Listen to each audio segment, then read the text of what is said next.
नमस्कार, एक बार फिर से मैं आप सभी के सामने उपस्थित हूँ बेहद महत्वपूर्ण टॉपिक के साथ। और आज हम बात करने वाले हैं एट्थ पे कमीशन के बारे में। ठीक है, एट्थ पे कमीशन को लेकर के बहुत बड़े बदलाव अब हुए हैं हाल ही में। तो ये जो 7 पॉइंट्स हो जाते हैं एट्थ पे कमीशन के, जिसमें बदलाव की बात कही जा रही है, फाइनली अगर ये बदलाव होते हैं तो आप लोगों को कितना ज़्यादा बेनिफिट हो जाएगा, इसके बारे में मैं आज बताने वाली हूँ। बहुत ही इंपॉर्टेंट टॉपिक हो जाता है, वीडियो अंत तक जरूर देखिएगा क्योंकि बहुत ही महत्वपूर्ण बातें इसमें बताई गई हैं। ठीक है, तो एट्थ पे कमीशन, 8वें वेतन आयोग पर ये 7 बातें मान ली गई तो कर्मचारियों और पेंशनर्स की हो जाएगी यहाँ पर बल्ले बल्ले। तो क्या है भाई कर्मचारी पेंशनर्स की जिसकी बात यहाँ पर कही जा रही है, सारी चीजें हम डिस्कस करेंगे। 8वें वेतन आयोग को लेकर के केंद्रीय सरकार के कर्मचारियों और पेंशनर्स में जबरदस्त उत्साह देखने को मिल रहा है। 3 नवंबर 2025 को कैबिनेट ने इसके टर्म्स ऑफ रेफरेंस TOR को मंजूरी दे दी है। एंड ये आप सभी के लिए खुशखबरी की बात है भाई। तो जो सरकारी नौकरी में है, मेरे तक यहाँ संस्कृति IAS में मिठाई जरूर पहुंचा देना, क्योंकि मैं आपको खुशखबरी दे रही हूँ कि आपके ये जो टर्म ऑफ रेफरेंस थे इनको भी सरकार ने मान लिया है और उपेक्षित है कि 1 जनवरी 2026 से ये टर्म ऑफ रेफरेंस आपके लागू हो जाएंगे। ठीक है, कर्मचारी यूनिटों जिन्होंने NC, JCM और confederation of central government employ ने प्रधानमंत्री नरेंद्र मोदी को पत्र लिखकर के TOR में बदलाव की मांग करी थी और फाइनली TOR आपके चेंज भी हो गए हैं। अगर ये 7 प्रमुख बातें मान ली जाती हैं, ठीक है, जिन TOR की बातें कही गई थी, तो आप लोगों की आर्थिक स्थिति कितनी बेहतर हो सकती है और जो पेंशनर्स हैं उनको कितना लाभ मिल सकता है, वो आप इमेजिन करके देखिएगा। जहां पर अभी हम ये देखेंगे कि क्या क्या होगा। देखो, ये मांगे वेतन वृद्धि, पेंशन सुरक्षा और कल्याण सुविधाओं पर केंद्रित है। आइए इन्हें विस्तार से समझें। फर्स्ट इस फिटमेंट फैक्टर को 2.86 या इससे अधिक करना।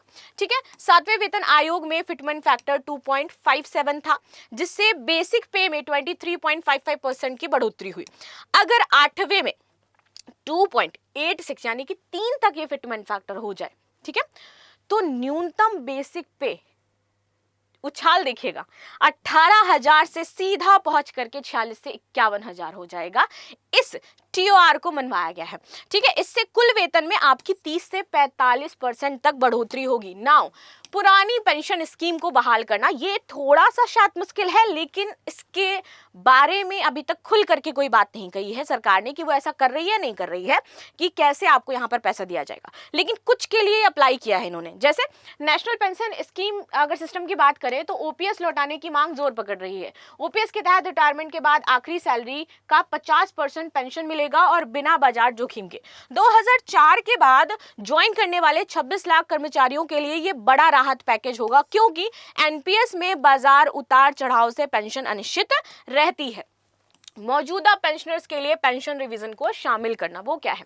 TOR में पेंशन संरचना का जिक्र है, क्योंकि यूनियनें चाहती हैं कि सभी मौजूदा पेंशनर्स, रिटायर या फिर फैमिली पेंशनर्स की पेंशन फिटमेंट फैक्टर के आधार पर बढ़ाई जाए।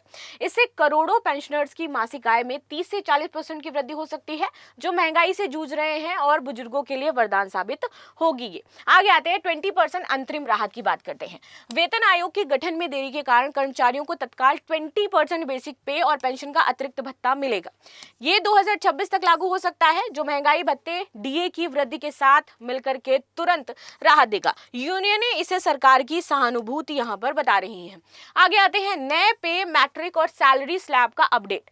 तो यहां पर देखिए, पुराने ग्रेड पे सिस्टम को बदल करके नया ग्रेड पे सिस्टम मैट्रिक लाना है, जिसमें सभी लेवल पर 40 से 45% की बढ़ोतरी होगी ही होगी। सोचो, मैं आपको कितने फायदे की बात बता रही हूँ। अगर मिठाई मेरे तक नहीं पहुंची ना, तो मतलब मुझे बहुत बुरा लगेगा यार। इससे एंट्री लेवल कर्मचारी जो है, इनका न्यूनतम वेतन 41 से 51,480 तक पहुंच सकता है। DA, HRA, TA जैसे भत्ते भी नए बेसिक पे पर रिकैलकुलेट होंगे, जिससे कि कुल इनकम दोगुना हो सकती है। स्वायत्ता एंड स्टैच्यूटरी बॉडीज के कर्मचारियों को लाभ। केंद्रीय वेतन आयोग के फायदे केंद्रीय फंडेड संस्थाओं, PSO और ऑटोनॉमस बॉडीज के कर्मचारियों तक यहां पर पहुंचते हैं। इससे 1.85 करोड़ राज्य कर्मचारियों को भी अप्रत्यक्ष लाभ मिलेगा, क्योंकि राज्य सरकारें इसे अपनाती हैं। कुल मिलाकर के 2.5 करोड़ लोगों की कमाई यहां पर प्रभावित हो जाएगी। And this is what. आगे आते हैं CGHS वेलनेस सेंटर्स का विस्तार और कैशलेस ट्रीटमेंट। पेंशनर्स के लिए जिला स्तर पर ज्यादा CGHS सेंटर्स खोले ले जाएंगे ताकि मेडिकल ट्रीटमेंट कैशलेस और आसान हो जाए। साथ ही स्टूडेंट पेंशन की रेस्टोरेशन पीरियड यहाँ पर कम करना, ये स्वास्थ्य सुरक्षा सुनिश्चित करेगा, खासकर रिटायर कर्मचारियों के लिए जो मेडिकल खर्चों से परेशान है।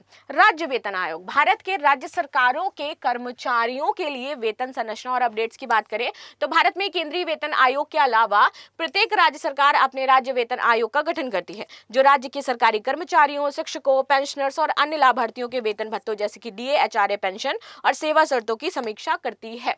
आगे आते हैं, यह आयोग केंद्रीय आयोग की सिफारिश से प्रेरित है, लेकिन राज्य की आर्थिक स्थिति, राजकोषीय घाटे और स्थानीय जरूरतों के आधार पर संशोधन करते हैं।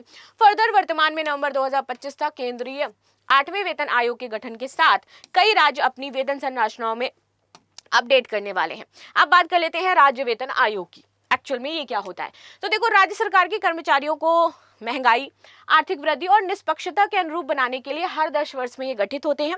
जैसे कि केंद्रीय आयोग गठित होता है, सेम वैसे ही ये भी होता है। कवरेज, तो राज्य सरकार लगभग 1.85 करोड़ कर्मचारी और पेंशनर्स प्रभावित होते हैं। केंद्रीय आयोग की सिफारिशें राज्य अपनाते हैं, लेकिन देरी या बदलाव संभव होता है। प्रभाव, 8वें केंद्रीय आयोग के लागू होने पर उपेक्षित 1 जनवरी 2026 से 70% राज्य इसे अपनाने में संभव है, जिससे कि कुल 2.5 करोड़ को लाभ मिलेगा और इससे राज्य के अतिरिक्त बोझ लगभग 2.3 से 2.5 करोड़ लाख करोड़ का यहाँ पर पड़ेगा। प्रमुख राज्य वेतन आयोग का आकलन करें तो आप देखिए कि 7वें केंद्रीय आयोग पर आधारित है, जो 2016 में लागू हुआ था हमारा। कई राज्य अब 8वें केंद्रीय आयोग की प्रतीक्षा कर रहे हैं, जैसे कि उत्तर प्रदेश, महाराष्ट्र, तमिलनाडु, कर्नाटका, उड़ीसा, मिजोरम, पंजाब, केरल, पश्चिम बंगाल, दिल्ली। साथ ही साथ आपका ये मांग अगर लागू हुई तो सरकारी खजाने पर आपका काफी बोझ बढ़ेगा, लेकिन अर्थव्यवस्था बूस्ट होगी, कंजम्पशन बढ़ेगा, रियल एस्टेट और रिटेल सेक्टर फलेगा फूलेगा। हालांकि सरकार फिक्स्ड डेफिसिट को ध्यान में रखेगी। कर्मचारी यूनियनें लगातार दबाव बना रही हैं और रिपोर्ट सौंपने की मांग कर रही हैं। तो अब आप बताइए कि आपको क्या लगता है कि इसके जो फायदे आपको मिल रहे हैं, आप इससे खुश हैं या नहीं खुश हैं, और आपको कितना फिटमेंट फैक्टर चाहिए, मतलब आपने क्या सोच के रखा है, या फिर ये बातें सिर्फ बातें ही रहेंगी, कुछ अलग ही सिनेरियो देखने को मिलेगा। So this is the news what we discuss. मिलते हैं नेक्स्ट क्लास में, तब तक के लिए धन्यवाद। लाइक शेयर सब्सक्राइब करना बिल्कुल भी ना भूलें and thank you so much.